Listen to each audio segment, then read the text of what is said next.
Chettinad Cement, perfect concrete choice. 63 years of excellence.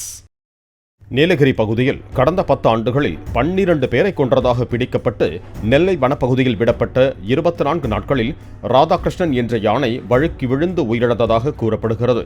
இந்த யானை கடந்த அக்டோபரில் அப்பர் கோதையாறில் விடப்பட்ட நிலையில் ரேடியோ காலர் மற்றும் ட்ரோன் உதவியுடன் வனத்துறையினர் கண்காணித்து வந்தனர்.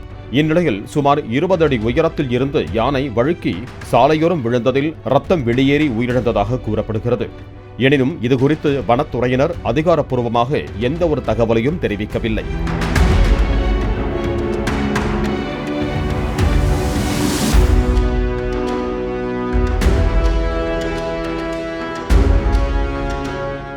Chettinad Cement, perfect concrete choice. 63 years of excellence. Play store மற்றும் ஆப் ஸ்டோரில் இருந்து பாலிமர் செயலியை QR கோடு மூலம் பதிவிறக்கம் செய்யுங்கள். செய்திகளை உடனுக்குடன் பெறுங்கள்.